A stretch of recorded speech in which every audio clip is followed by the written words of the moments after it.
This is a video for the Jeremy Vine show, the Storm Huntley show and the Vanessa Feltz show on Channel 5. And recently I know there's been a lot of talk about people with disabilities, mental health disorders, and you seem to be targeting people with disabilities and mental health conditions about welfare reform. And as an autistic neurodivergent woman, I want to address some things that I think are incorrect and basically are quite rude and disrespectful towards people with disabilities. I'm a autistic woman, a neurodiverse woman, a woman who also happens to be diagnosed with anxiety disorder. And basically Jeremy Vine was saying the other day that, is it too easy for people to get onto UK benefits, and are we encouraging people to live a life on benefits? And I just wanted to address them two main points. The first one, is it too easy to get on UK benefits? My answer to this is absolutely not. Absolutely not is it too easy to get onto UK benefits.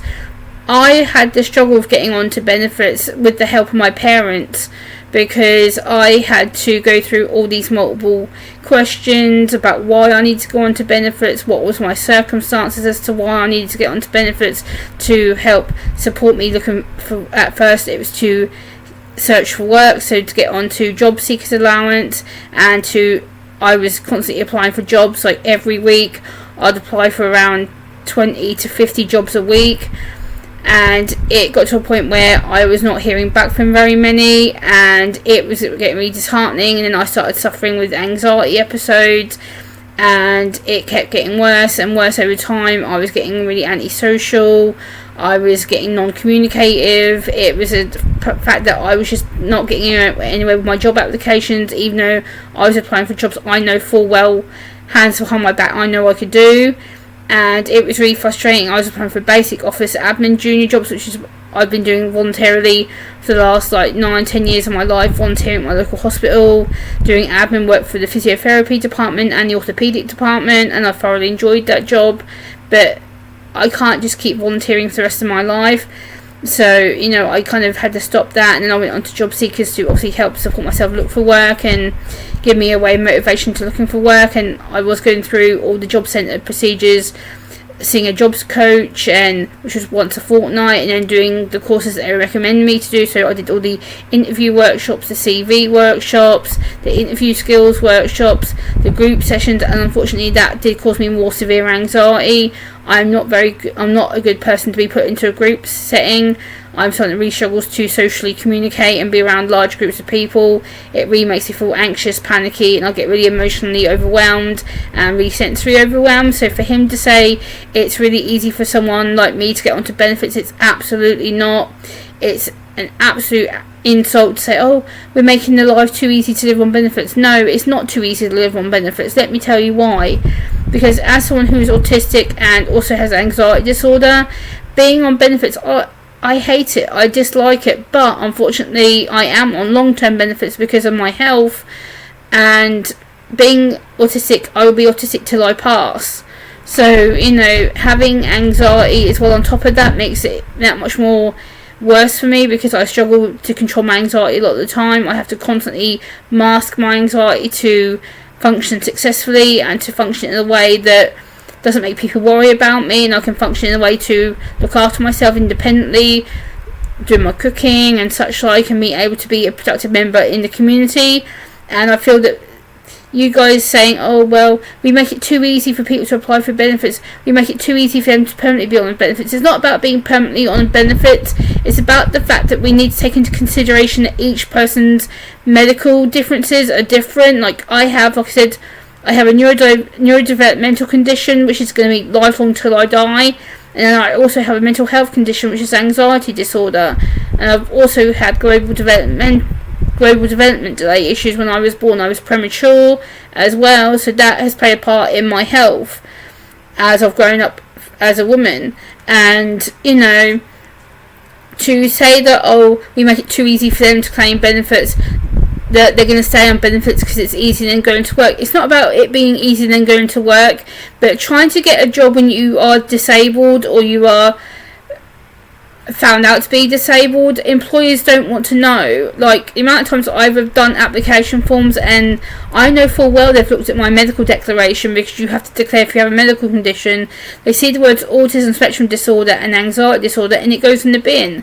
And it is really disheartening, so I know for a fact that they think, oh well, she's going to be unreliable, she's going to be off sick a lot, she's not going to want to work, she's going to be too much of a predicament for us, therefore we're not going to accept the application. And I know a lot of places do that because they don't want someone with health conditions, and I understand partly why, but at the same point I don't, because by the end of the day, enough is enough. We have to let disabled people have a fair chance at working within the workplace, but unfortunately it is down to employer indifference and down to lack of employers training with regards to disabilities. It's not their fault. I'm not saying all employers are bad, but a lot of employers aren't willing to take on people with neurodiverse or mental health conditions, and it's really sad that it's turned out this way. It's just the way that it is, and the economy doesn't want to seem to pay the same money to disabled people as a neurotypical person. That's another barrier that does cause us to not want to work. Also, like, some disabled people are physically disabled, so I'm not saying that I am, but a lot of people need walking aids like crutches or a wheelchair, or, you know, they need some form of physical aid to get them to work, and if that aid isn't made accessible within the workplace, or they don't adjust to their needs, then why would they go to work? Because again, they're going to have an inaccessible working environment, so it's just for them going to be a waste of time to get there. Also, if you need, like, for me, I need things like headphones to travel to work. I need things that will help me to feel less overstimulated and less anxious. Being on a public bus can really stress me out and make me feel anxious. Also, travelling long distances I just can't do because my autism and anxiety just makes it near enough impossible. And I think that's another thing we take into account. People with disabilities, it's not just a physical disability or a learning disability or a neurodiverse disability. It can be things that can be sensory based, it can be things that are mental health based. I think again, we need to be very careful when making these sweeping statements saying, oh, well, we just made it too easy for them to live off benefits. Oh, we just made it too easy for them to claim benefits. No, it's not too easy. It's not too easy just to live on benefits. I don't like being on benefits. I don't like it, but unfortunately it's supporting me. It's supporting me to pay my rent, my bills. It's supporting me to be an independent autistic adult. It supports me to live my life how I need to. It helps me, you know, to buy my food. It helps me to make sure that I have enough to live on each month. And, you know, it's not fun. It's something that I'm always going to have to be careful of. And it's something that I really do get stressed out with sometimes because, you know, I'm lucky I have family around me who help me. But, you know, making sweeping statements saying that we make it too easy for people with mental health issues and disabilities to live on benefits, no. It's just no. And then they were saying about people with disabilities being lazy, and, you know, the public seems to have a really bad attitude with regards to people with disabilities. It's really quite upsetting to see that in 2026 we're still labelling people as fake or lying about having a disability, or, oh, they're not as severe as what they tell people, or, you know, they can function, they can talk, and they should be in work. Yes, I can see where the misunderstanding and the misconceptions are coming from, don't get me wrong, but again, as a disabled woman, as a neurodiverse woman, it is really kind of upsetting to hear how people see things.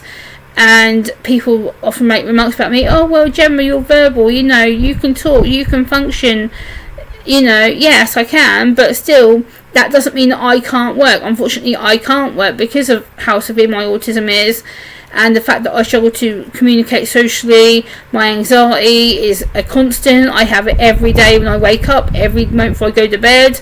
My autism is constantly in control of me, that I try and control it the best that I can, but again, my autism makes it really difficult for me to socially communicate with others. To travel, it's just a no-no. Like, I struggle to travel in my hometown a lot of the time, and it's really hard to see that this is still the stigma that's being portrayed. And then they say about doing volunteer work or doing some form of work trials. Yes, I understand that. Again, I'm not saying that people can't do work trials or try to work. I'm not saying that. Some people with disabilities want to work. Some people with mental health issues want to work and can work, and maybe they should work. Yes, I have actually been volunteering with my local adult autism diagnostic service now. I've been diagnosed nearly 14 years and I've been volunteering with them for nearly 10 years of that. And I see that as my way of giving back. Yes, it may be a very, very small way of me giving back to my society, my community, and to help others who are going through the adult autism diagnostic process, to help guide them with questions and support and friendship and morale, and to support the adult autism team. We're not just a team, we are a family, we support each other.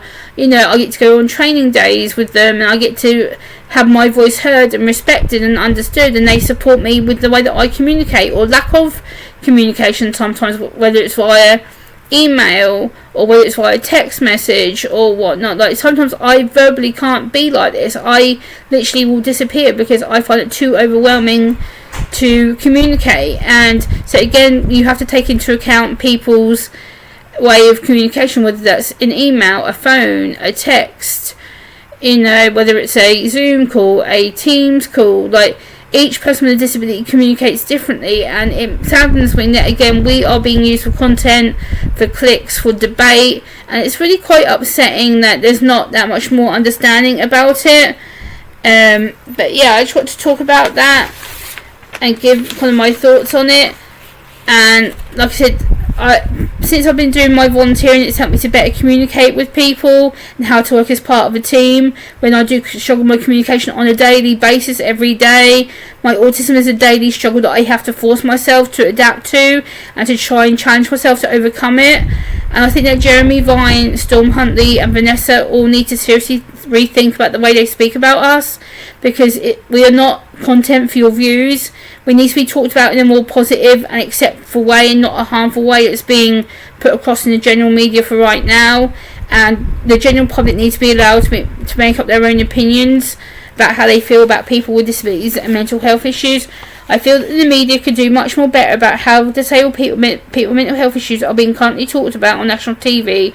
I understand that they're talking about welfare benefits. A lot of us are not able to work, so they don't know what it's like to be disabled or out of work or having to be on state benefits.